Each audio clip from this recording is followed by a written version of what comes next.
Now to a CBS 2 exclusive, a devastating accident that changed life in an instant for a high-profile New Yorker. She was running on the treadmill 1 minute and then in a medically induced coma soon after. Karen Hinton shares her road to recovery and has a warning about treadmill trauma. I can't really remember it, but I would try to remember it. And I haven't yet. Maybe I will one day. Karen Hinton stepped on a treadmill in April and can't remember a thing about what happened next. Was I tired? Did I faint? Did I have a seizure? Or did I just trip on my shoes? You don't know. You just don't know. What we do know is Karen was going at a speed fast enough. She was catapulted backwards and slammed her head on the floor with such force, doctors needed to put her in a medically induced coma and removed part of her skull to relieve pressure from swelling of her brain. And I would see photographs of my brain, dipped down like this because the skull's out. And I would think, oh my goodness, that looks horrific, terrible. How did I survive it?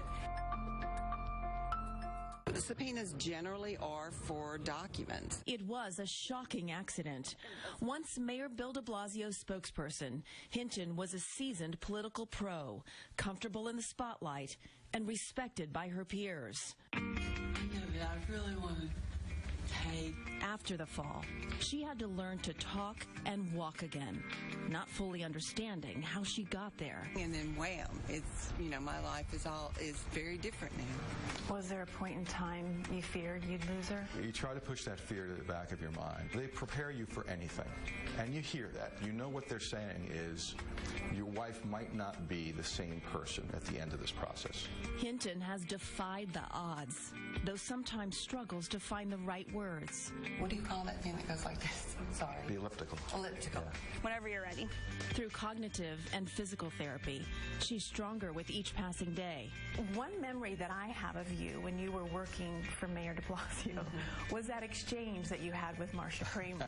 When he takes questions once a week? The definition of transparent is not when a reporter decides he or she wants to ask a question. Do you remember that? Yes, I remember that day. Marcia, could you just... No.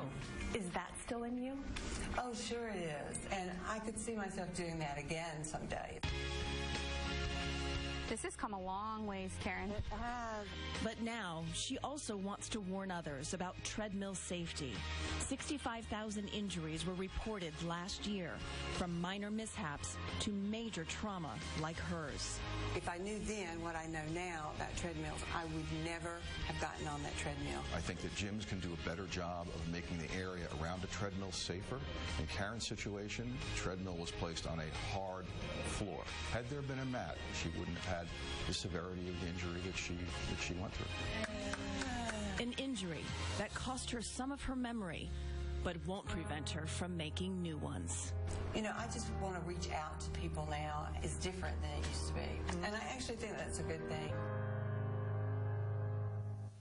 Hinton is now working at a New York communications firm, and she credits both her excellent medical care and the support of her family and friends for her remarkable recovery. I would have to say that she needs to credit herself as well.